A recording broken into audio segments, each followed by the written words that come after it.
Vaya abriendo su Biblia a Malaquías capítulo 3, verso 7. Hace unas semanas mencioné en la congregación que soy de los pastores que creen que el tema de las finanzas tiene que ser tratado en cada rebaño por el hombre que Dios ha levantado en ese lugar. Este es el único tema que cuando se me invita a compartir en otra congregación, yo siempre digo, si me estás llamando para que arregle un problema, no voy. O sea, si tu motivación es que te vaya y te resuelva el problema financiero que estás enfrentando en tu congregación, no voy. Si me pides que vaya y predique del evangelio, voy. Si me pides que vaya y predique de otro tema, voy. Pero este específicamente es uno de estos temas que yo creo que cada pastor debe abordar en su congregación, y quiero abordarlo alrededor del mensaje de Malaquías, como lo hemos hecho. Ahora, permítame hacer una aclaración antes de iniciar esta sesión. Lamentablemente el tema de finanzas o de economía o el tema de lo que nosotros debemos dar al Señor ha sido tan manoseado, ha sido tan menoscabado, ha sido tan tergiversado, que tenemos un daño mayor en ese sentido. Por ejemplo, hay gente que creyó, quizás no es tu situación, pero tengo que partir de ahí para poder explicar esto. Quizás hay personas que nacieron en un contexto donde todo era ventilado a través del dinero. Y en algún momento esas personas salieron de esa congregación o de este tipo de congregaciones donde pareciera ser que todo es dinero. El problema con este tipo de gente es que pasa de un extremo al otro extremo. ¿Cuál es ese extremo? El extremo es, acá daba todo, acá no doy nada. Y vuelvo a decirlo, aunque el pasaje ha sido tan manoseado y tan tergiversado, cada vez que la palabra de Dios nos llama a entender este tema, nos llama al equilibrio, nos llama a la obediencia, nos llama a la ecuanimidad en este sentido. Ahora, por ese lado tienes esto que he mencionado. Por el otro lado, tenemos lo que ya hablábamos ayer y de lo que se nos ha estado amonestando una y otra vez, y es el hecho de un sacerdocio corrompido. Por ejemplo, déjenme, sin llegar a que esto sea sarcasmo, pero déjenme llegar simplemente a hacerlos pensar un poquito, ¿no? Hace poco alguien nos decía acerca de un pastor que iniciaba así sus mensajes, sacaba su cartera y decía, vamos a hablar primero de esto. Después voy a hablar de la Biblia, pero primero voy a hablar de esto. Tienes ahí un otro extremo. Y si el sacerdocio está perdido en eso, entonces el pueblo va a estar perdido en eso. Tenemos otro grupo en nuestros días que aboga a que el diezmo, en el sentido de lo que vamos a hablar aquí, está abolido. Es decir, ya no debe de practicarse. Cada vez que yo conozco a alguien que me dice que el diezmo está abolido y no debe practicarse, yo quisiera ver a este grupo practicándolos, viéndolos practicar entonces la ofrenda como Corintios dice que lo debe de hacer. Sin embargo, tampoco tienes ese panorama. La gente que dice que el diezmo ya fue abolido tampoco está, tan solo está buscando un pretexto para no dar de lo mucho que Dios le ha dado. Conozco a muy poquitos que dicen, no, yo no diezmo. Pero curiosamente cuando les preguntas o los ves dar, entiendes que ellos no dan el 10%. Ellos dan el 25%, el 30%, hasta el 40% de sus entradas o de sus ganancias. No es algo doctrinal, decir cierto porcentaje o poner cierto porcentaje.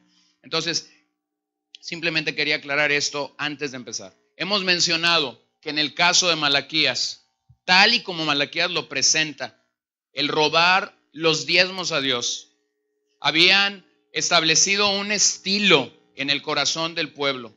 El propósito del diezmo en el Antiguo Testamento lo entendemos.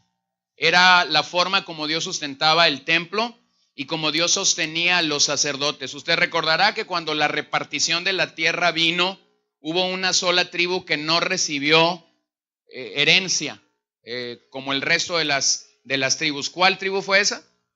La de Leví, los levitas. La forma como ellos eran sustentados, la manera como ellos eran cubiertos por la nación, era vía la entrega de sus diezmos. No solamente el diezmo era entonces para sostener el templo, no solamente era para sostener a los levitas, el diezmo tenía como propósito también proveer ayuda a los pobres. Ahora aquí tienes los 3 propósitos rápidamente en el Antiguo Testamento. El capítulo 3, lo que nosotros encontramos quizás es el versículo más manoseado para hablar de este tema en nuestros días. A lo que muchos cristianos, como ya dije anteriormente, han reducido el libro de Malaquías.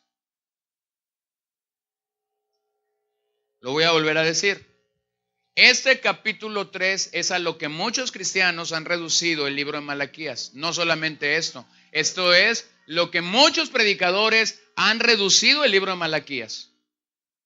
Pareciera ser para algunos predicadores que están envueltos en el movimiento de fe y prosperidad que Malaquías 3 es un buen mensaje para los primeros domingos de diciembre. ¿Les cae el 20 o no les cae el 20? Para muchos es el mensaje favorito en diciembre. Ahora, o para mayo, ¿verdad? Ahora, aquí tú ves la motivación y el sacerdocio corrompido en nuestros días.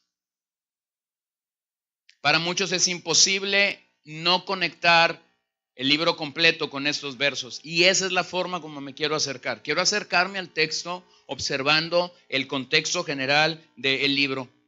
Cuando llegas a este punto entiendes algo. El tema principal de Malaquías no es el diezmo. El tema principal de Malaquías es la deshonestidad del pueblo. Si nuestra respuesta al amor de Dios debería ser nuestro amor, aquí tienes a un pueblo ingrato, aquí tienes a un pueblo que está rechazando la teocracia.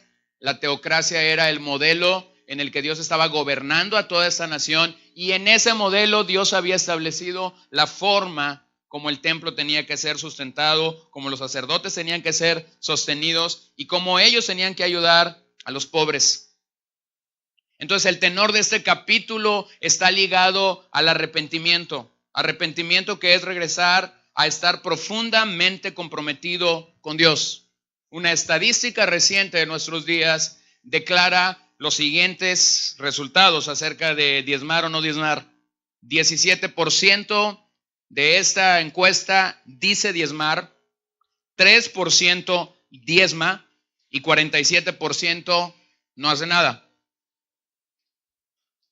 Es tan solo una estadística que tomé. Pudiera decirte mucho, pudiera decirme nada. El verso 7 que tenemos delante de nosotros presenta un llamado al arrepentimiento y luego el verso 10 nos presenta el resultado de ese arrepentimiento. Abriré las ventanas de los cielos y derramaré mi bendición hasta que sobreabunde. Acompáñame al versículo 7. Porque yo Jehová, ¿qué dice? No cambio. Por esto, hijos de Jacob, no habéis sido consumidos. Desde los días de vuestros padres os habéis apartado de mis leyes y no las guardasteis. Volveos a mí y yo me volveré a vosotros, ha dicho Jehová de los ejércitos. Me dijiste, ¿en qué hemos de volvernos? Observe que el sentido de estos pasajes es arrepentimiento. Vuelvan a mí. Pero observen el verso 8 inmediatamente. ¿Robará el hombre a Dios? Pues vosotros me habéis robado. Y dijisteis, ¿en qué te hemos robado? En vuestros diezmos y ofrendas. Malditos sois con maldición, porque vosotros, la nación toda, me habéis robado. Traed todos los diezmos al alfolí y haya alimento en mi casa. Y probadme ahora en esto, dice Jehová de los ejércitos, si no abriré las ventanas de los cielos y derramaré sobre vosotros bendición hasta que sobreabunde. Reprenderé también por vosotros al devorador y no os destruirá el fruto de la tierra, ni vuestra vida en el campo será estéril, dice Jehová de los ejércitos. Y todas las naciones os dirán, bienaventurados, porque seréis tierra deseable, dice Jehová de los ejércitos. Vuestras palabras contra mí han sido violentas, dice Jehová, y dijisteis, ¿qué hemos hablado contra ti? Habéis dicho, por demás es servir a Dios. ¿Qué aprovecha que guardemos su ley y que andemos afligidos en presencia de Jehová de los ejércitos? Decimos pues ahora, bienaventurados son los soberbios y los que hacen impiedad, no solo son prosperados, sino que tentaron a Dios y escaparon. Hermanos, los abusos y los excesos en este tema, los abusos y los excesos no invalidan las verdades bíblicas. Los abusos y los excesos no deben invalidar las verdades de las Escrituras. Por ejemplo, no nada más en el tema financiero. Por ejemplo, pudiéramos tener un abuso y excesos sobre la oración. Y cuando tú tienes un abuso y un exceso sobre la oración, entonces vas a desequilibrarte. Los abusos y los excesos sobre la famosa guerra espiritual desequilibró a muchísima gente en la década de los 90. ¿Te das cuenta? Ahora, eso no significa que nosotros como verdaderos cristianos no estamos en una guerra espiritual, ¿cierto? Los abusos y los excesos sobre el tema de guerra espiritual no significa que verdaderamente hay una guerra espiritual. Si no, no tuviéramos pues muchos pasajes de las Escrituras, quizás el más famoso, Efesios capítulo 6. Puestos la armadura del Señor. ¿Qué fue el problema con esta ola fresca, corriente teológica, como lo quieran decir? El problema fue que llevó a muchos a los excesos. El problema ha sido el sobreénfasis, el excesos y sobre todo tomar este pasaje que tenemos aquí enfrente de nosotros para maldecir a gente que no hace esto. Ahora, aquí está el punto. Cuando la Biblia habla, lo dije la primera noche, cuando Dios habla, nosotros debemos de escuchar. Cuando Dios tiene una opinión sobre un tema, nosotros simple y sencillamente callamos y entendemos que es Dios mismo hablando. Ahora, tienes aquí algo. Los abusadores, ahora particularmente en este tema, los abusadores abusan de gente ignorante. Cuando tienes a una gente que lee la Biblia, cuando tienes a una gente que ora, entonces tienes ahí a alguien que no erra, porque conoce las Escrituras. Pero el punto es este: tú puedes estar en el extremo de sentirte abusado o puedes estar en el extremo de no dar absolutamente nada para la obra del Señor. Ahora, los que creen que el diezmo totalmente ha sido abolido y que tienen como una idea clara, no damos de nuestros diezmos, toman un pasaje, vayan conmigo a Gálatas capítulo 3, versículo 13. Toman un pasaje para explicar este sentido. Gálatas 3, versículo 13.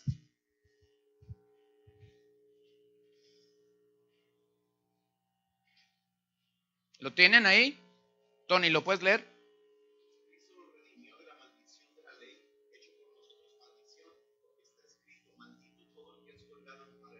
Y muchos dicen, el diezmo es una maldición y el Señor ya la abolió, entonces ya nos libró de ella. Siempre que tú escuchas a una persona en este sentido, estoy casi seguro que esa persona es un ingrato frente a Dios. Es alguien que no quiere dar de lo que Dios le ha dado. Y para eso sí se vuelve muy teólogo. Para ese particular de las finanzas es un titán para defender esa doctrina. Pero su vida moral, su vida ética, su vida en crecimiento espiritual no tiene ningún otro impacto. ¿Sabes que esa gente es especialista de ir de una congregación en otra congregación? Y la bandera siempre con la que llegan es la bandera de las finanzas. Y van de un lado a otro simplemente ventilando lo que ellos creen que es algo muy bíblico, muy santo, muy perfecto. Y sin embargo su vida espiritual, moral, familiar, matrimonial. O sea, lo que verdaderamente se ve, lo que verdaderamente pudiera impactar el corazón de otros inconversos, simple y sencillamente no coinciden con su teología. Entonces ellos dicen, no, el Señor ya nos libró de la maldición, porque aquí está en Gálatas 3:13. Ahora, cuando tú vas a todo el contexto de la Biblia, no solamente al Antiguo, sino revisas el Nuevo Testamento, te vas a dar cuenta de algo. Dar nunca ha sido una maldición. ¿Lo puede ver? Dar siempre ha sido una bendición. Ahora necesito llevarlo a un entendimiento. Cuando hablamos del dar, no solamente hablamos de dar dinero. Algunos dan de su tiempo, algunos dan de sus fuerzas, algunos dan de su ánimo a otra gente, algunos dan de sus dones que Dios se los ha dado, lógicamente lo entendemos. Pero dar jamás ha sido una maldición. El error en este pasaje es creer que el dinero compra la gracia de Dios. No, el dinero no compra la gracia de Dios, hermano. Dios no se vende al mejor postor. Dios no se vende al mejor postor. Y cuando un predicador, cuando un pastor se vende al mejor postor, lo que tú tienes ahí es a un sacerdote corrupto, a un apóstata delante de ti. Si como siervos del Señor nos vamos a vender al mejor postor, estamos ya reprobados por Dios para servir. Hace poquito nosotros veíamos situaciones, ¿no? Claras en este sentido. Hoy en día parece que es una moda que pastores dejen el ministerio para ir a la política. La política, algo tan corrupto como la política en este país. Alguien diciendo, el Señor me llamó a esto. ¿Estás seguro de que el Señor te llamó a inmiscuirte en la política? Uno de los grandes predicadores de los últimos siglos fue Carlos Spurgeon. Se dice que la reina de Inglaterra en un momento le mandó una carta y le dijo, queremos que vengas con nosotros. Pudiera ser bien mi asesor principal, ser el segundo hombre de Inglaterra. Y Carlos Spurgeon contestó y dijo, no, yo no me puedo rebajar a ser político. Yo tengo un llamado mucho más alto. Yo no puedo hacer eso. Sin embargo, parece ser que en nuestros días esta teología equivocada del reino de Dios aquí y ahora ha llenado a mucha gente con la idea de que necesitamos a hombres claves en la influencia, que necesitamos tener a hombres claves en estos escaños. Ahora, qué bueno si hombres de nuestras congregaciones, gente que no tiene un claro llamado de Dios para servir en el ministerio claramente, pudiera estar en estas posiciones. Lamentablemente en este país vemos con tristeza que cada vez que un creyente llega a una diputación, a una senaduría o a un tipo de gobierno en este sentido, se corrompen igual que todos los demás. ¿Se dan cuenta? No, lo que tenemos aquí en este pasaje entonces es un claro llamado para nosotros que amamos al Señor, que apreciamos las misericordias de Dios, deseando que su nación vuelva en arrepentimiento. Permítame definir 4 aspectos de la relación de Dios con su pueblo en este pasaje. Número 1, su carácter. Número 2, revisemos el área de cómo ellos robaron al Señor. Número 3, la bendición de Dios. Y finalmente, las palabras violentas que se dieron en contra de Dios. El carácter de Dios. Versos 6 y 7. Cuando usted y yo vemos la relación con el principio de dar, tanto para el Antiguo Testamento como para el Nuevo Testamento, nos damos cuenta de algo. Dios es inamovible. Dios es inalterable. La llamada a regresar a Él pone de manifiesto que Dios jamás se movió. O sea, Dios está diciendo, vuelvan a mí. Dios no se movió. Si Dios no se movió, entonces ¿quién se movió? El pueblo. La nación entera se habían vuelto, se habían ido de la obra de Dios, habían despreciado el amor de Dios. Su pueblo había abandonado este lugar de privilegio y de amor que Él les había otorgado. Sin embargo, Dios les está recordando, yo no mudo, yo no cambio. Ahora vuelvo al capítulo 1 de este pasaje. A pesar de lo tranza que Jacob había sido, Dios no cambió sus propósitos en él y la nación de Israel. De ninguna manera Dios se había vuelto injusto ni había actuado en contra de Israel, ya que su carácter era inmutable, es decir, sin variación, sin cambio, como Aarón lo dijo hace unos minutos. Dios no cambió, Él siguió siendo justo como siempre, y el pueblo tampoco cambió. Ellos siguieron siendo tan impíos como siempre. ¿Puedes observar eso? Tan impíos como siempre. A donde ellos se movían, llevaban su impiedad con ellos. Lo segundo que el pasaje me dice acerca del carácter de Dios, no solamente es que es inalterable, lo segundo que me dice es que Dios se conmueve. Dios se conmueve. Cuando Él mira a su pueblo, lo llama a volverse en arrepentimiento.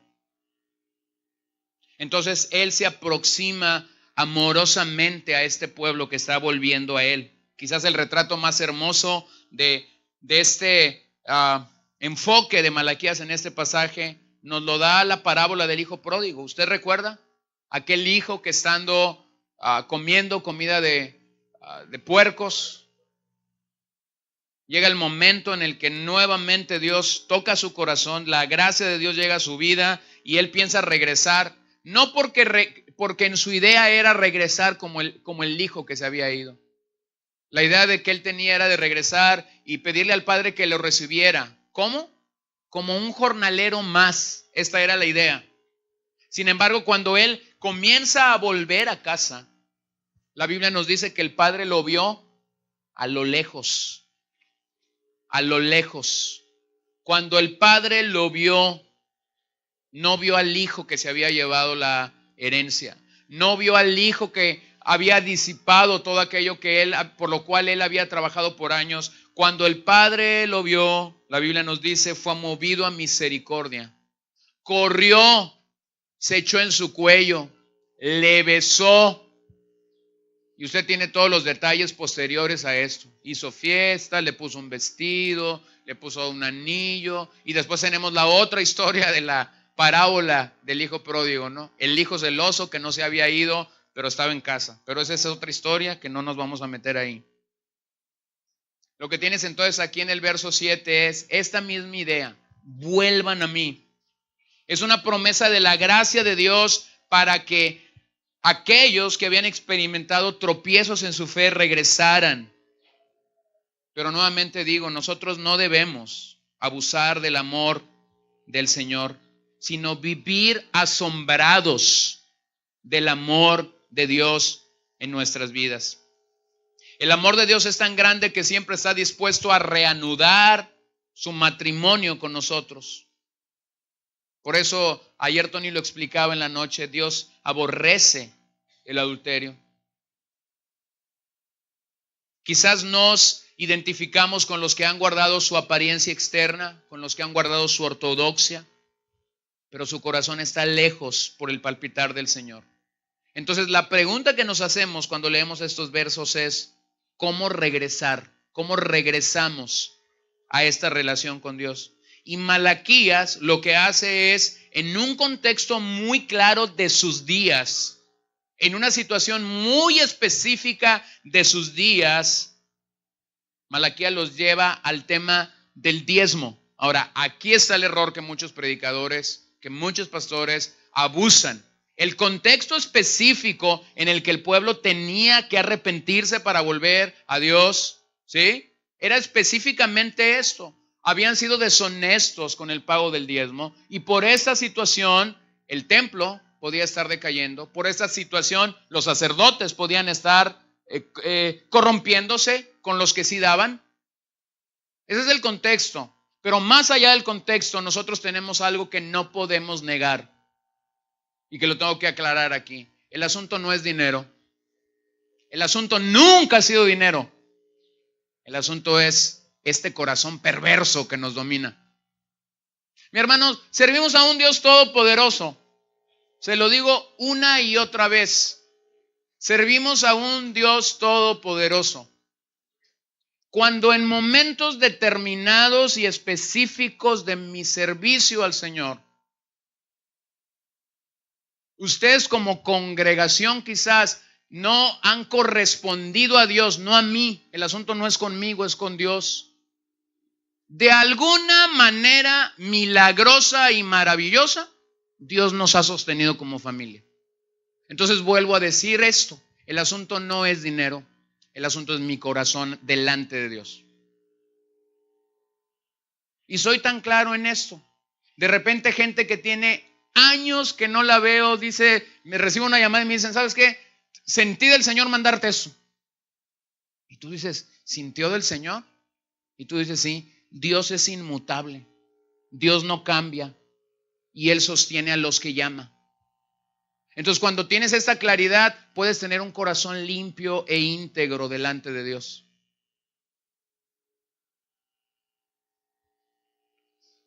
En este pasaje, dar es sinónimo de amar.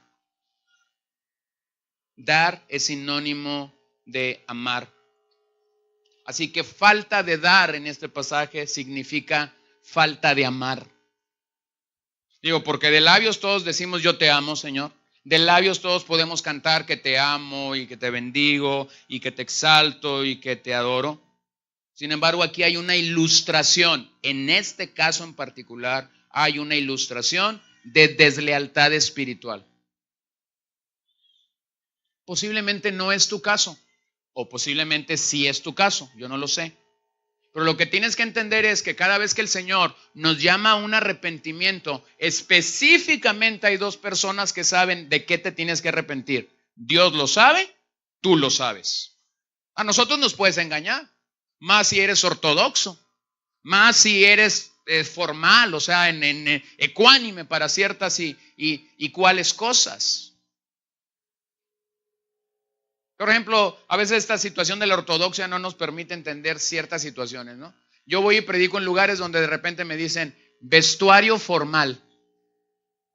Y yo ya sé que si no llego encorbatado y con un saco, hay algunos hermanos que me van a ver mal. Porque su ortodoxia así les dicta que tienen que ser las cosas.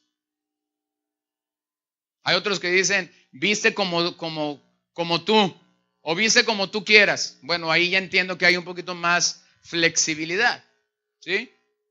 Pero me pasó recientemente que viajamos a una ciudad y cuando llegamos a esa ciudad yo vi que todos andaban medio de civil y yo dije, bueno, pues yo traigo mis jeans y mis tenis, no voy a ser tampoco tan jovial para ir a ese lugar, así que me quité los tenis, me puse unos zapatos, me puse una camisa manga larga y el saco nunca logré ponérmelo porque estaba haciendo calor. Pero allí estaba alguien que después iba a ir a su ciudad a compartir. Y él se aseguró a través de un texto y me mandó un texto unas semanas antes y dijo, por favor, vestuario formal.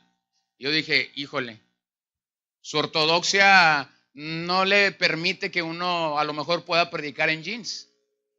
Ahora, permítame decirle algo, a veces nuestra ortodoxia nos da un perfil falso de lo que somos. Falso de lo que somos. Y no, hermanos, el evangelio no tiene que ver meramente con formatos. Fíjense, el pecado de esta nación había frenado el propósito de Dios para diezmos y ofrenda, lo cual había sido establecido para financiar la teocracia, ya lo dije, sostener a los levitas, los festivales, los pobres, el mantenimiento del templo, del santuario para Dios. Y por esa razón, Dios había interrumpido su bendición. El señalamiento de Dios en el pasaje es claro, me han robado en los diezmos y en las ofrendas. Otra traducción diría de este pasaje, me han defraudado. Y la pregunta, ¿pero acaso será posible robarle a Dios? Ahora permítame darle una primera premisa. Todo le pertenece a Dios. Todo. ¿Lo sabías? Sí, todos lo sabemos. Todo le pertenece a Dios. Absolutamente todo es de Él. Pero el dinero que está en nuestra posesión no puede ser usado para los propósitos de Dios, al menos que lo demos para su causa. al menos que lo demos para su causa. El propósito del diezmo, entonces, lo vuelvo a enfatizar, era sostener el templo, sostener al sacerdocio, sostener a los pobres o ayudar a los pobres en sus necesidades. Éxodo 30:11 habla de esto. ¿Alguien lo puede leer, por favor? Éxodo 30, versículo 11.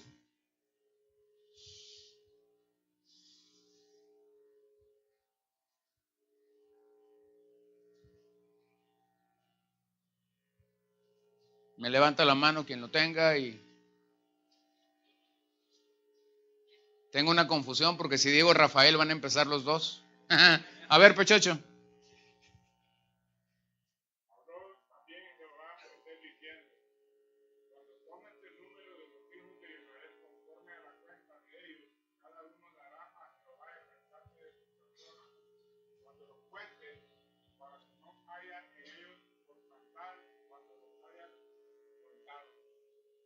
¿Sí es? ¿30:11?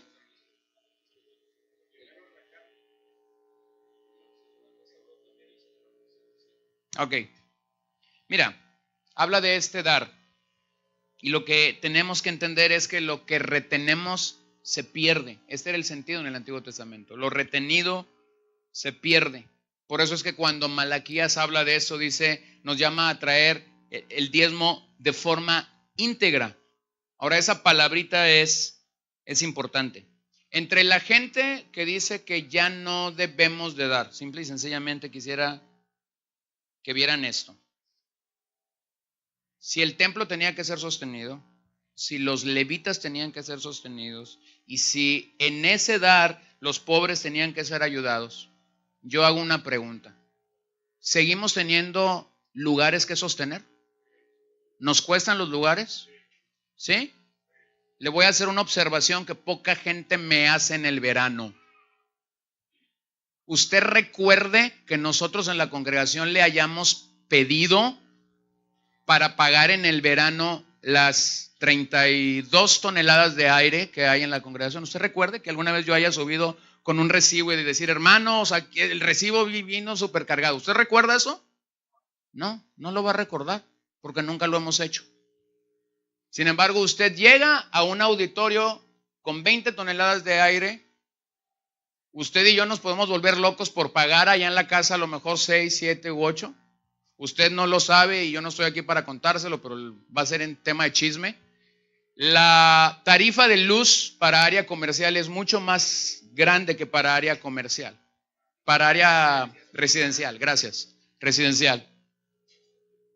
¿Sí? Entonces usted no lo va a ver. Pero los templos tienen que seguir siendo sostenidos. Lo segundo que se hacía era sostener a los ministros o a los siervos del Señor. Bueno, hermanos, yo no soy en este momento bivocacional. Conozco a muchos pastores que son bivocacionales. ¿Sabes por qué muchos pastores son bivocacionales? Porque sus iglesias no los pueden sostener económicamente. Y por esa razón ellos tienen que trabajar para traer sustento a sus casas. No tenemos nada en contra de eso y creemos que es bíblico que si las iglesias no pueden sostener a sus pastores, entonces estos hombres tengan que trabajar porque ellos tienen que gobernar bien su casa.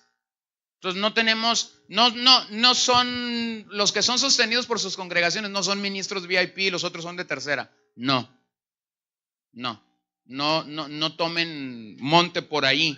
Pero simplemente yo creo que sí hay una diferencia entre los que son bivocacionales por un espacio de tiempo y de energía y de capacidad dedicada totalmente a la obra del Señor. Eso es la diferencia. Entonces, bueno, para los que dicen ya no es válido, bueno, ya no es válido, entonces sostén tú el templo. ¿Se dan cuenta? O sea, lo que quiero que vean es dureza de corazón. Eso es lo que realmente está detrás de todo eso. Me queda claro que Dios en su poder puede soportar su obra y lo hace de manera maravillosa. Usted ha escuchado varias veces este testimonio de nuestra parte. En algún momento decisivo en el ministerio de la congregación salieron varias familias de nuestra congregación y en ese momento decisivo las finanzas bajaron tremendamente. La forma como Dios quiso sostenernos por meses, hermanos, hasta que Dios trajo a más gente a la congregación que pudiera ser responsable con su hogar. La forma como Dios nos sostuvo, fue a través de gente que venía y soltaba dinero por debajo de la puerta del auditorio. Meses después supimos quién era. Simple y sencillamente tomaban este sobre, lo lanzaban por debajo de la puerta. Meses después supimos de dónde venía. Hermanos, este es el asunto. No hacemos el ministerio por dinero. No somos mezquinos. No somos corruptos en este sentido. Pero de alguna manera clara, la Biblia es enfática cuando nos dice que Él va a sostener a los que llamó. De hecho, quizás esta es la forma más clara y nítida de entender quién es un llamado y quién no es un llamado. Un llamado de Dios será sostenido por Dios. Alguien que se le ofreció al Señor para hacer la talacha de Dios va a tener que estar pasando la charola a cada rato. Y ahí es donde empiezan los abusos.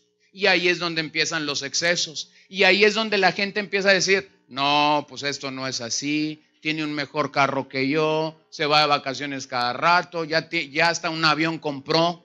¿Se da cuenta? Los excesos. Sin embargo, el que haya excesos y el que haya abusos no significa que no hay una verdad bíblica detrás de todo esto.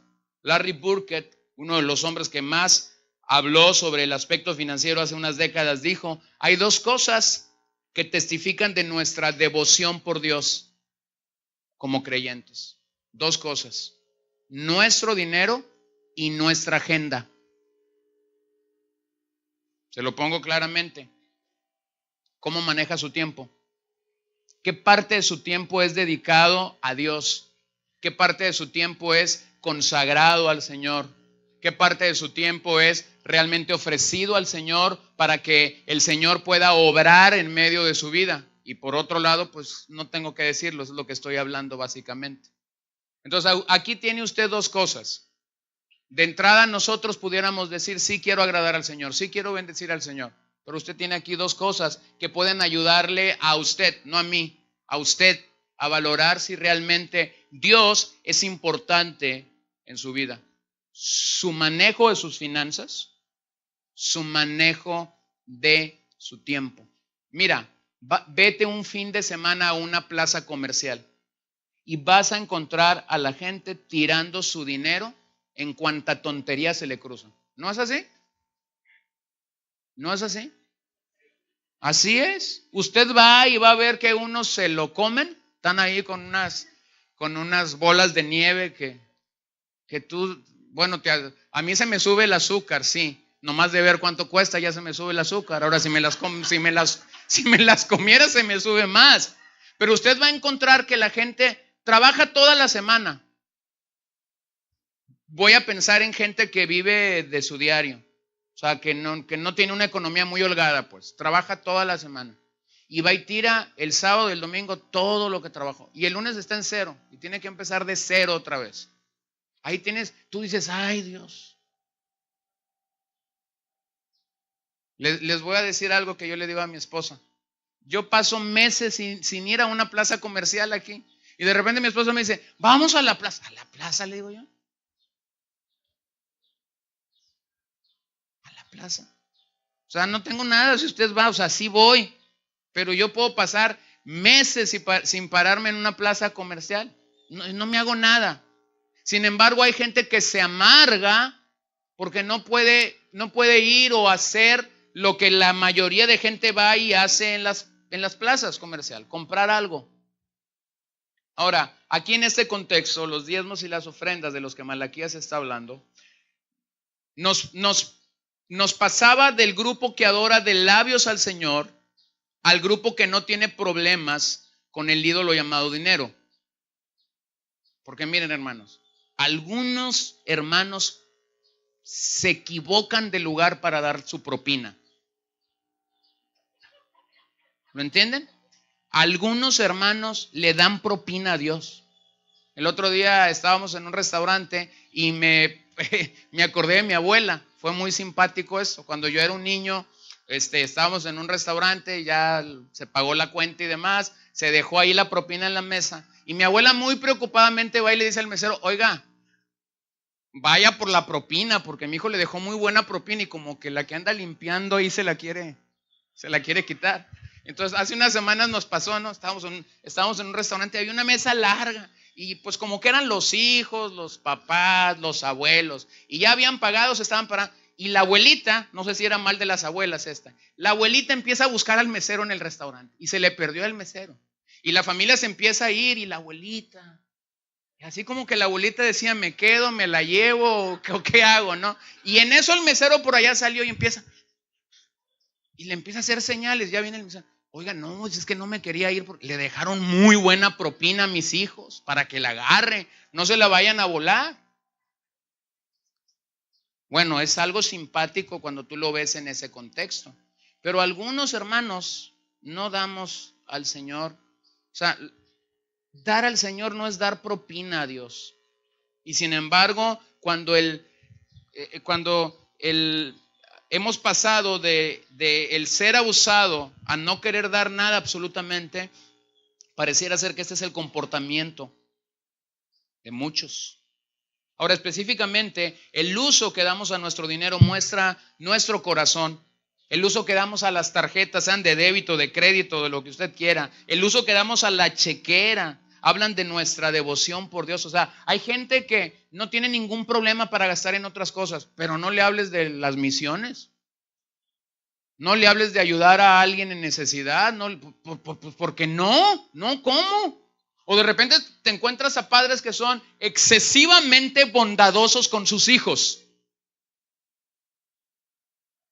Tuvieron el mejor equipo de jugar, después tuvieron una cuatrimoto, después tuvieron un carro último modelo, tienen casa, le das todo. Y pudieras tener este proceso de que como padre tú dices, es que voy a apoyar a mis hijos, pero cuando alguien te insta o te anima a bendecir a alguien que está en necesidad, a bendecir la obra del Señor, curiosamente, ahí esa gente no es bondadosa. Entonces tenemos un problema en nuestro corazón.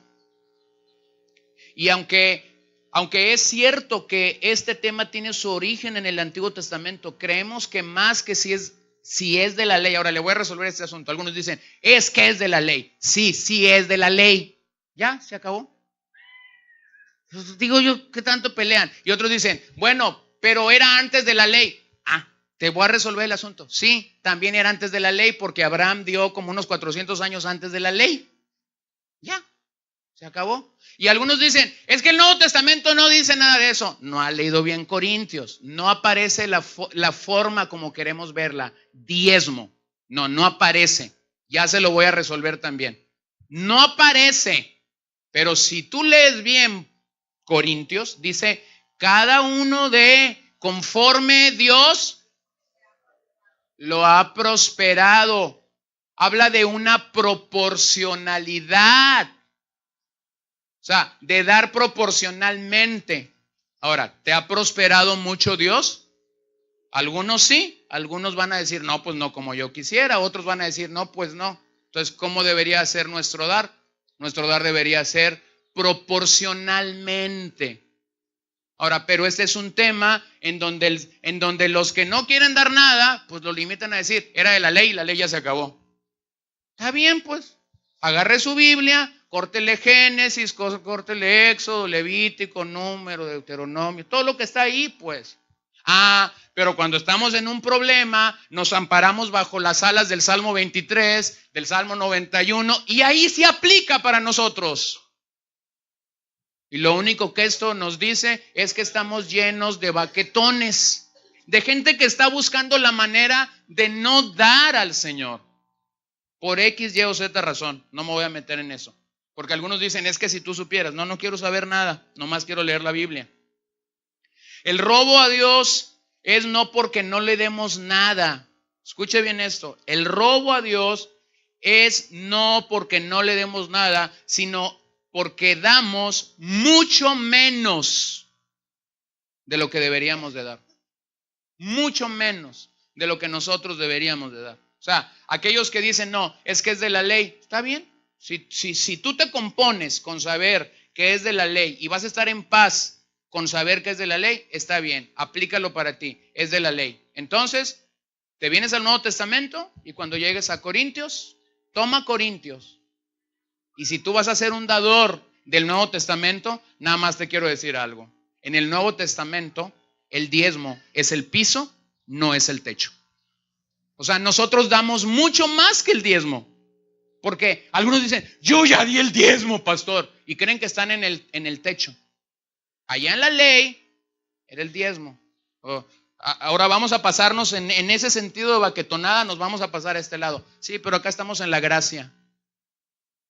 Y la gracia nos capacita para dar mucho más que el 10%. Y eso les duele a los que dicen que el diezmo es de la ley. Les duele tremendamente. Porque nuevamente vuelves a entender algo, el asunto no es dinero, el asunto es corazón. El asunto es el corazón. El robo entonces no consiste en esto, en que no des nada, sino que damos mucho menos de lo que deberíamos de dar. La ley simplemente institucionalizó algo que Abraham practicó de forma voluntaria. El acto de dar es dar por amor y dar en obediencia, no porque deseamos nada a cambio. Aquí está el otro problema con este aspecto. Algunos creen que mientras más den, más Dios les va a dar. Hermanos, es una motivación impura para dar. ¿Se acuerdan? Yo lo digo mucho cuando digo esto. Cantábamos un corito cuando yo era un niño. Y el corito decía, la ofrenda, la ofrenda, la ofrenda del Señor. Bueno, hay más o menos. Quien da un centavo, el Señor le ha dado. Sí, no es casino, exactamente. ¿Se da cuenta? Entonces la gente llegaba, traía un peso nomás aquí en su bolsa. ¡Ay! Dice, si doy uno, el Señor, y daba el uno. O sea, no, esto no es cambalache. Esto no es cambalache. O sea, si tú das en ese sentido, una vez muestras tu corazón corrompido. No es así. Damos en amor. Damos en amor. Aquellos que dicen que el diezmo ha sido abolido, yo les digo que la legislación ha sido abolida. Yo pudiera decirles algo, sí, pero el amor no. El principio del amor sigue. Y entonces nosotros damos en amor. El riesgo es caer en el legalismo y no entender la importancia de nuestro dar al Señor. Ese es el punto. Caer en el legalismo y no entender la importancia de nuestro dar al Señor de forma sacrificada, de forma proporcional. Algunos somos tan celosos por dar una regla en esto, pero sin el espíritu correcto delante del Señor. Romanos 12:1. Así que, hermanos, os ruego por las misericordias de Dios que presentéis vuestros cuerpos en sacrificio vivo, santo, agradable a Dios, que es vuestro culto racional. Vuestro culto racional. Gracias. Entonces, nosotros como seres humanos necesitamos un dar disciplinado. Esa es la realidad. Necesitamos un dar disciplinado. Yo he conocido a mucha gente que dice, ahorita no puedo dar porque no tengo, pero cuando tenga, pastor, voy a dar. No estoy tonto. No estoy tonto. ¿Sabes? Yo escucho a estos hermanos que dicen, cuando yo tenga, yo voy a dar. Y yo digo, esta canción ya me la han cantado. No vas a dar. No vas a dar. Porque no es un asunto de cuántos pesos o decenas o cientos. No es un asunto de eso. Es un asunto del corazón. Es un asunto del corazón. A muchos que Dios ha bendecido grandemente, grandemente, bien pudieran calificar a la luz de este texto, o sea, si estuviéramos en aquel momento, como ladrones. ¿Sí? Ahora, aquí vuelvo a decir, aquí está el error. aquí está el error. Y es una situación de conciencia para usted. Permite a un predicador del siglo XXI aplicar este pasaje para que el que no da al Señor califique como un ladrón. No.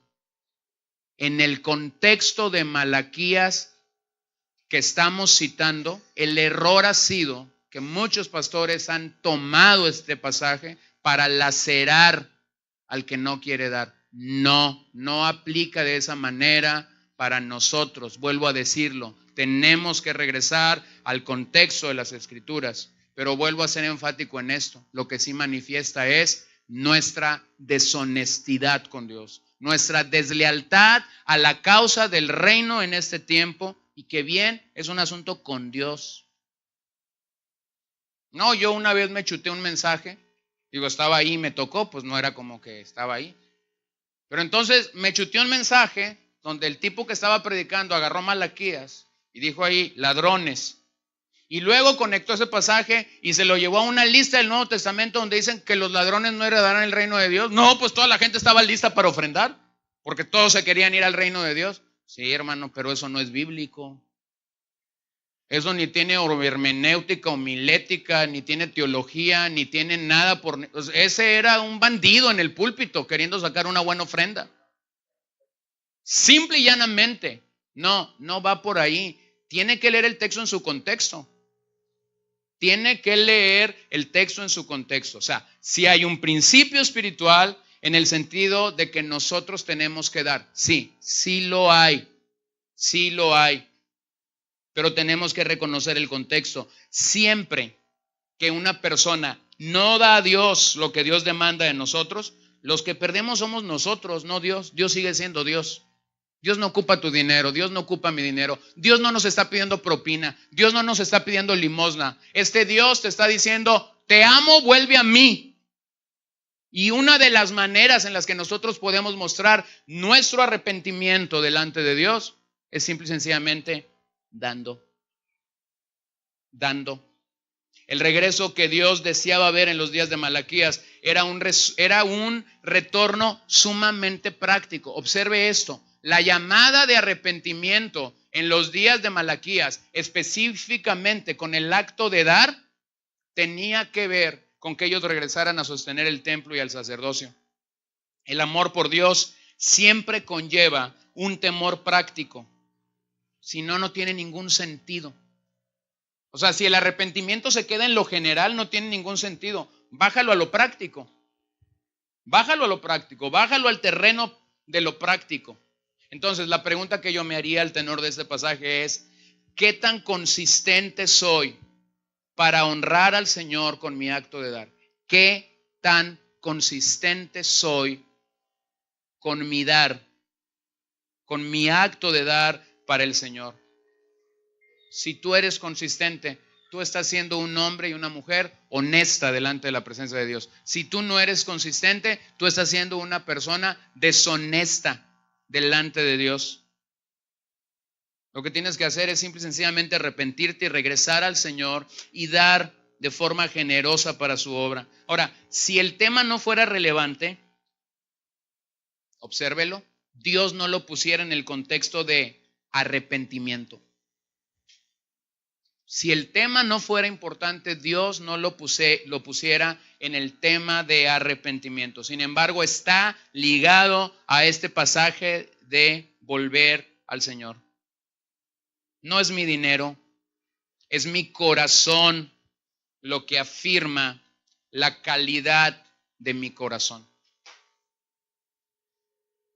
Entonces, el acto de dar, como el Nuevo Testamento lo presenta, no es por obligación, no es por presión, es un acto voluntario.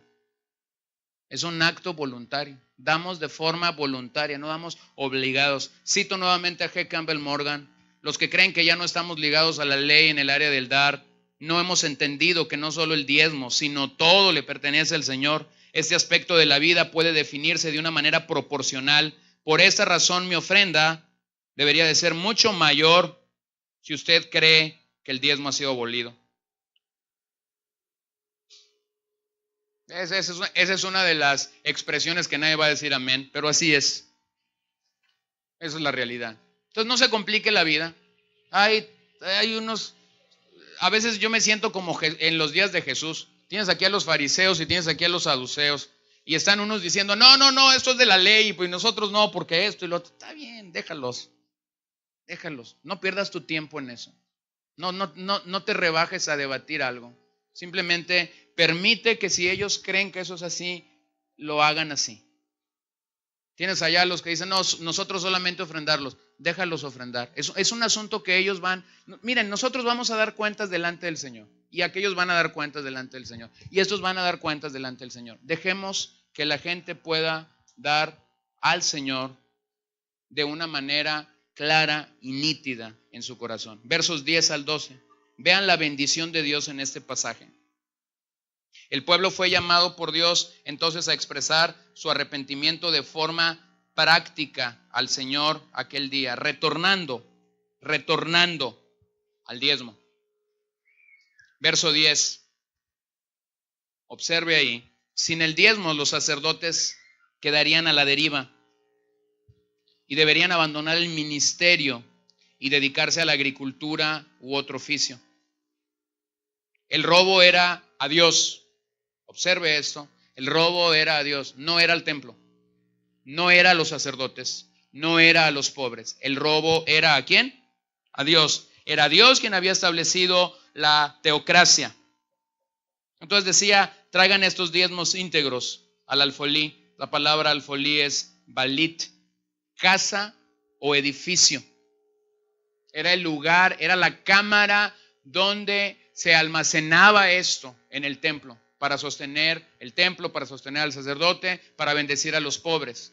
Mencioné el primer día que cuando Nehemías regresa de Susa nuevamente, y que posiblemente era el tiempo en el que Malaquías había estado profetizando, cuando él regresa, encuentra que uno de sus enemigos, Tobías, estaba viviendo en el templo. Curiosamente, y esto no es algo que está afirmado, los eruditos creen que el lugar, algunos eruditos por lo menos creen que el lugar donde Tobías estaba viviendo era el alfolí.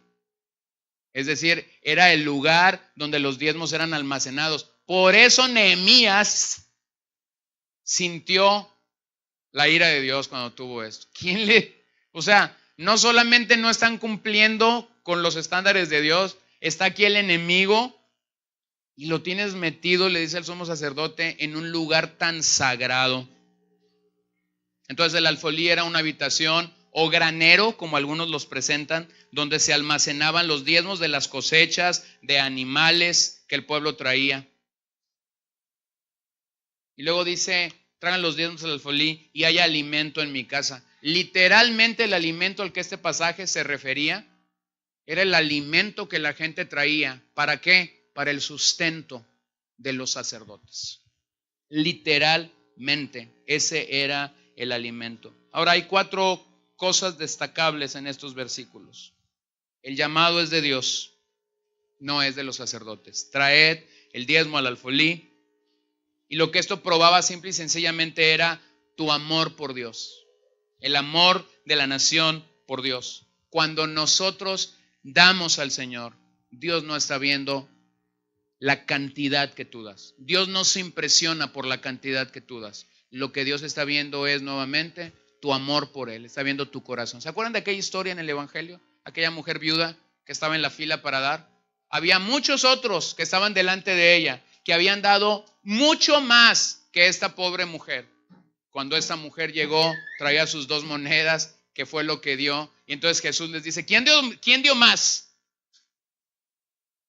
Y empezaron las estadísticas ahí a decir, no, mira, pues aquel conocemos que le va bien, es agricultor, aquel es el dueño de la agencia de tractores en Jerusalén, posiblemente aquel fue el que dio más. Y el Señor dice, no, esta mujer, porque su dar había sido con sacrificio. Su dar había sido con sacrificio. Hermano, a mí me ha tocado ver gente que da de una manera voluntaria y de una manera tan simple para dar, para compartir lo que Dios le ha dado. Y tú dices, caray, No es como que le va de la mejor manera o de la mejor forma, no. Pero sin embargo, nuevamente logras captar el asunto del corazón. Lo segundo, el desafío de Dios. Probadme en esto, dice Jehová de los ejércitos. Probadme en esto. No voy a hacer una teología de este probadme. Hay demasiados excesos en ese probadme. Y no voy a hacer una teología de este probadme. Lo único que voy a decir es que es la única vez que el Señor dice en las Escrituras que nosotros podemos probarlo. Lo tercero que tenemos aquí es la promesa de Dios. La promesa de Dios en este pasaje dice: abriré las ventanas de los cielos, derramaré bendición sobre ustedes hasta que sobreabunde, reprenderé al devorador. Ahora permítame explicar quién es el devorador en ese pasaje. Y estoy yendo al contexto. El devorador en ese pasaje tenía que ver con unos animalitos. Así se llamaban estos animalitos a los que Joel hace mención. Incluso cantábamos este canto el domingo en la iglesia, ¿no? Devolveré lo que el gusano se ha comido, lo que la oruga destruyó. ¿Y el otro quién es? Esos meros. Esta plaga, cuando llegaba una cosecha, arrasaba con ella. ¿Sí? Arrasaba con ella, y a esto es a los que ellos conocían como el devorador. Entonces vean la bendición de Dios. Voy a abrir las ventanas de los cielos, voy a derramar mi bendición sobre ustedes hasta que sobreabunde. Voy a impedir que el devorador acabe con sus cosechas. Eran los insectos que devoraban esta cosecha. Ahí mismo, sin salirnos de Malaquías, en el capítulo 2, 3, el Señor les dice: yo os dañaré la sementera. Allí mismo está, en el mismo contexto de Malaquías. El resultado está al final: serás llamado bienaventurado. Ahora aquí tienes a este Dios que dice en el primer mensaje de este capítulo: te he amado. Y aquí está mi conclusión. Si tú te olvidas del amor de Dios en tu vida, vas a dejar de dar. Eso es mi conclusión. No tengo que hacer ningún otro esfuerzo, ninguna otra maraña, no tengo que brincar allá en el brinca-brinca y hacer 2, 3 vueltas arriba para explicar esto. El piso está parejito, hermano. Si tú te olvidas del Dios que te está diciendo te amo, la consecuencia de esto es: vas a cerrar tu mano para dar, vas a cerrar tu cartera para dar, vas a cerrar tu corazón para dar. Esta idea de traer el diezmo de forma íntegra, esta expresión íntegra, habla del acto externo, sí, pero también habla del acto interno, del corazón. Somos íntegros cuando de forma externa podemos dar, porque de manera interna estamos diciendo al Señor: te amo, te amo. No sea, por favor, porque eso es deshonestidad, no sea de los hermanos que ridículamente toman un sobre para echarlo vacío a la canasta. Eso se llama deshonestidad. Eso es falta de integridad. Usted está dando nomás para que el que está al lado de usted crea que está dando. No es así. No arregla su corazón haciendo eso. Se pone en un problema mucho mayor. Somos íntegros cuando de nuestro exterior podemos dar, porque de nuestro interior estamos diciéndole al Señor: Señor, te amo. Te amo. Y luego en el verso 13 y 15 tenemos palabras violentas contra Dios. En el verso 13, el pueblo se quejó diciendo que no había recompensa absoluta por obedecer a Dios en este mandato. En el verso 14, ellos están viendo cómo los perversos y malvados prosperan. Algo claro en nuestros días, ¿no? A veces la gente dice: yo he dado, yo he estado comprometida con dar, yo he bendecido al Señor con mis finanzas. Sin embargo, mi compadre que no teme al Señor le va re bien. Sin embargo, el vecino que pone su música a todo volumen ahí el sábado en la noche, y pastor, por esa razón no pude llegar temprano. ¿Se da cuenta? Están viendo a otros cómo prosperan, están viendo a otros, pero todo es económico, hermanos. sea, entonces no te reduzcas a lo económico, no te rebajes a compararte cómo los otros están prosperando. Es como aquí en este valle en el que estamos, ¿no? ¿Cómo sabemos que a un agricultor le fue bien en la cosecha? Su camioneta último modelo. El otro día encontré una camioneta último modelo en la cochera de alguien y, bueno, no fue el otro día, fue hace años.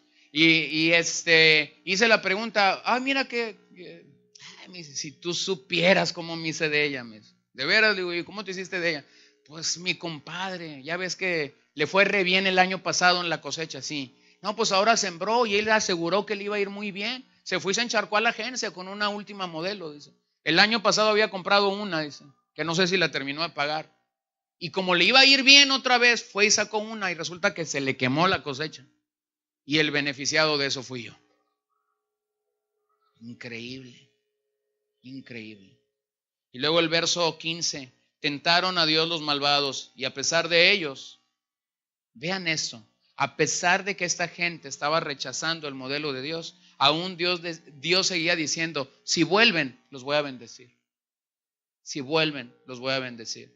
Isaías 58:11, Jehová te pastoreará siempre y en la sequía saciará tu alma y dará vigor a tus huesos y serás como huerto de riego cuyo manantial de aguas, aguas que nunca faltan.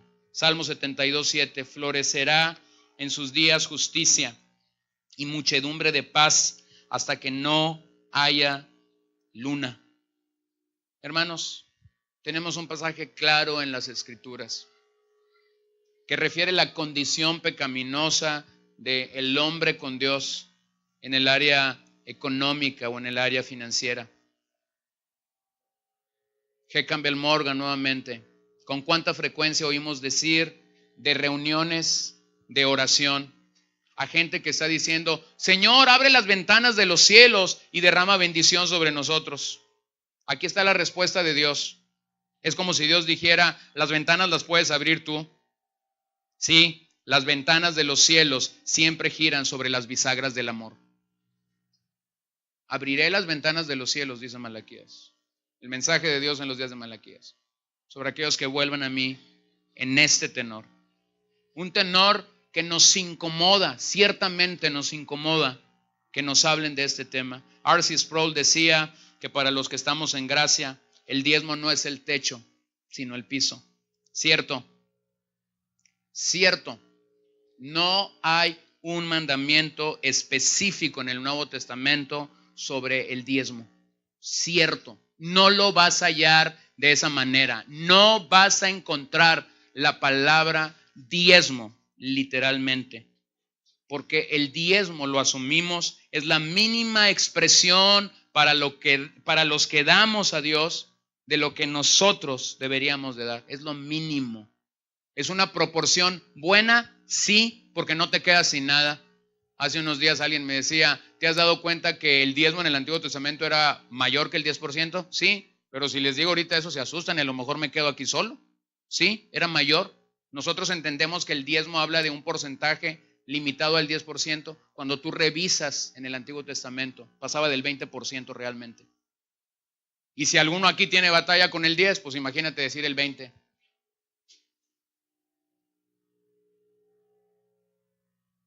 ¿Darás en la ley? Van a decir algunos no. Mi pregunta es, ¿darás en la gracia? Y esos que dijeron no en la ley, posiblemente van a decir no. Y nuevamente el asunto no es dinero, el asunto es corazón. Primera de Crónicas 29:16. Oh Jehová Dios nuestro, toda esta abundancia que hemos preparado para edificar casa a tu santo nombre, de tu mano es, y todo es tuyo. Todo es de Dios. Todo es de Dios. Lo que tú tienes, lo que yo tengo, Dios en su misericordia nos ha permitido administrarlo. Nos ha permitido ser buenos o malos administradores de ellos. Todo es de Dios. Ahora, siempre que encuentro este pasaje, reconozco algo. Todos queremos las bendiciones de Dios, pero no buscamos las bendiciones de Dios en las maneras que Dios especifica que estas bendiciones deban de llegar. Entonces aquí lo que tienes es un llamado a nuestro arrepentimiento, específicamente un llamado que tiene que ver con el área financiera en nuestras vidas. Y vuelvo a ser claro en esto, hermanos, si tú estás faltando, si tú estás fallando a Dios en este particular, aquí hay una llamada, una exhortación de arrepentimiento para tu vida, a ponerte en cuentas con Dios, no conmigo, entiéndalo bien, no con la iglesia, entiéndalo bien.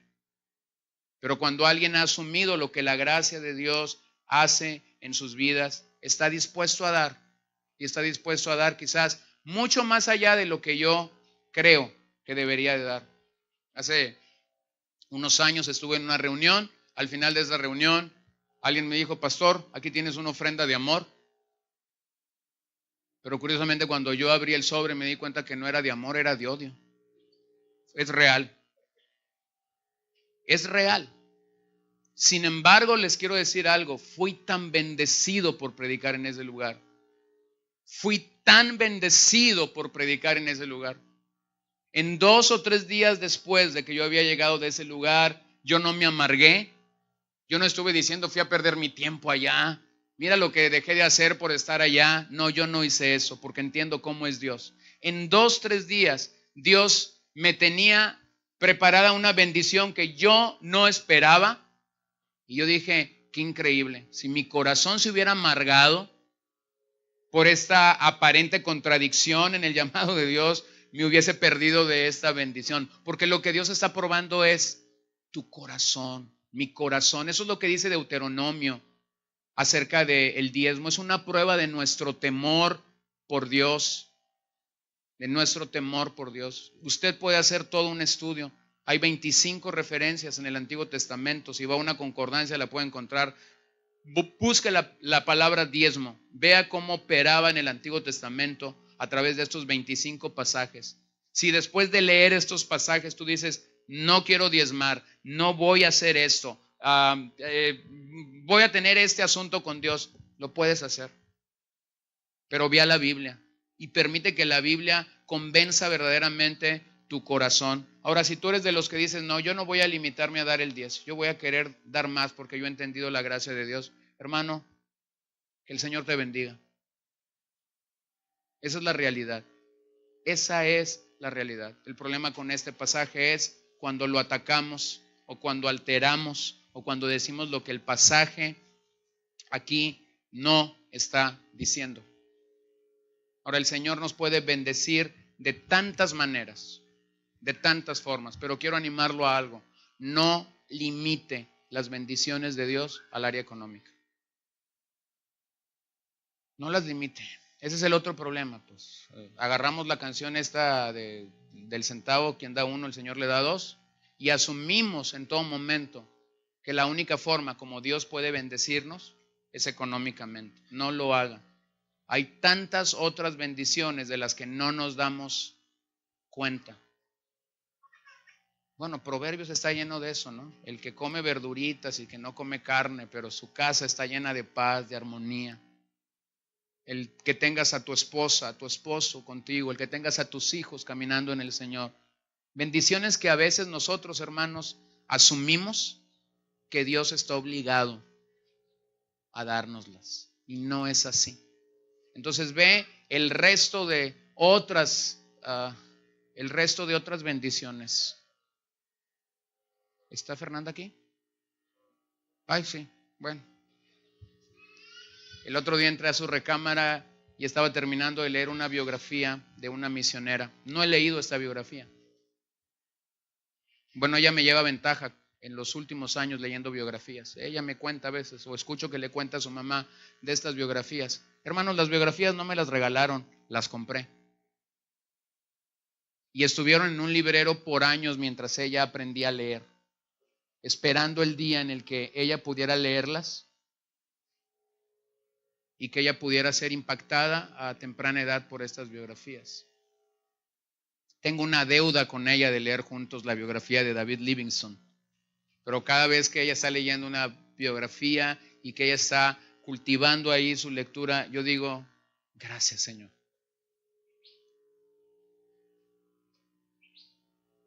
Bendice mi alma bendice mi corazón y no costaron más de 100 pesos. ¿Te das cuenta? Y no nos damos cuenta de la manera como Dios pudiera causar una increíble bendición en nuestras vidas. Entonces es un asunto del corazón. Responde a Dios en arrepentimiento. Dile: Señor, si ciertamente te he fallado, quiero resolver este asunto, quiero volver a ti, quiero ser un dador generoso. Por cierto, creo que este es el mejor momento para decirlo. Por años he buscado la oportunidad de estudiar una maestría en asuntos espirituales. Quienes me conocen saben que no pasé por un seminario bíblico. Soy un predicador laico.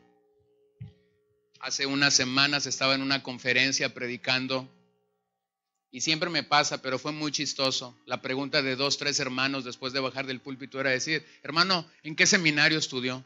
Y una señora me llevaba a su hijo. Yo quiero que mi hijo vaya a su seminario, a donde usted fue. Y yo me empiezo a reír y le dije: hermana, soy un predicador laico. No pasé nunca por una escuela, pero pudiera animar a su hijo a leer una buena cantidad de libros y decir cómo fue que empecé todo eso. Y después estaba otra hermana con la misma pregunta. Y por años estuvo esta inquietud y hace un par de semanas hablé con Tony, le presenté esto y le dije: ocupo escribir una carta, ocupo que me escribas una carta en inglés. Voy a buscar una beca para entrar en esta institución y estudiar esta maestría en divinidades. Y cuando yo le dije esto, su cara se desencajó un momentito y después yo no noté absolutamente nada. Pero a los 2, 3 días él me dijo: no escribas ninguna carta, el asunto está resuelto. Fui tan desafiado porque tú estabas queriendo tocar otras puertas y yo dije: nosotros podemos. Entonces sé que he hablado con algunos de ustedes que van a apoyarme para esto. Quiero expresar mi gratitud a ustedes por eso. Esa es una de las formas como Dios siempre respalda a quien ha sido llamado. Solo no podría, es la realidad. Solo no podría pagar esta maestría. Y sin embargo, doy tantas gracias a Dios de que algunos que están aquí y otros que no están aquí también han dicho sí. Entonces, esa es la actitud de corazón que Dios busca, que estemos listos para bendecir su obra en el momento que haya oportunidad de hacerlo, de la manera que lo puedas hacer. Y mientras nosotros lo hacemos, el Señor seguirá abriendo las ventanas de los cielos, derramando bendición para nuestras vidas, pero no te limites a la economía. Y mientras Dios siga derramando esas bendiciones, entonces mi respuesta es: Señor, te voy a amar más. Y si tú me das más, te voy a dar más. Y si tú me pones en el lugar claro donde yo puedo ser la respuesta para otros, voy a ser la respuesta para otros. Oremos. Señor, te damos gracias por tu fidelidad. Te damos gracias por tu amor. Te damos gracias porque podemos estar conscientes y seguros de que sigues mostrando a nosotros tu palabra, que es verdadera, que es justa, que es santa, que es perfecta, que es portentosa en nuestras vidas para manifestarse en ese sentido. Señor, haznos volver a ti y nos volveremos.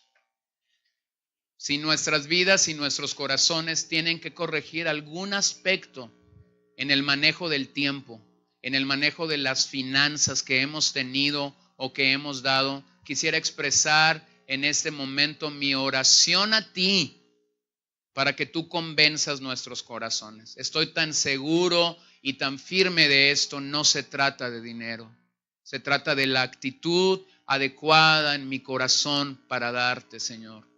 Con el paso de los años, hemos podido observar que en una congregación no son los que tienen más los que dan.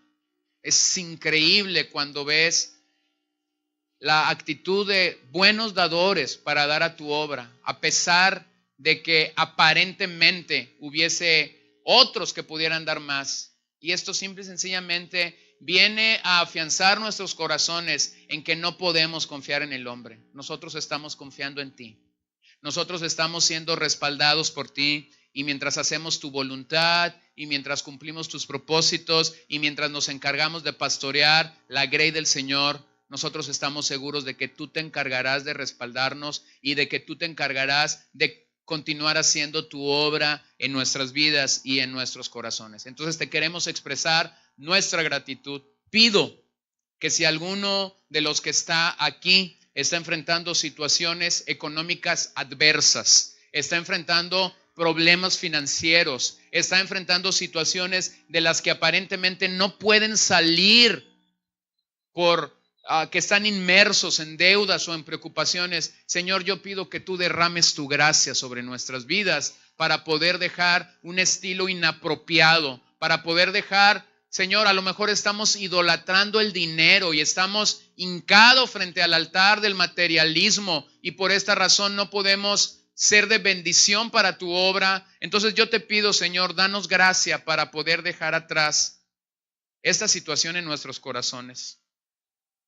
Expresamos nuestra necesidad de depender de ti en todo sentido y en todo momento para que el nombre de Cristo siga siendo glorificado. Señor, perdónanos. Si específicamente en esta área nosotros hemos fallado, perdónanos y haznos venir a ti y haznos poder confiar en ti y haznos poder, Señor, tener un corazón correcto delante de ti para hacer esto, Señor. Te queremos dar gracias, te queremos honrar, te queremos bendecir.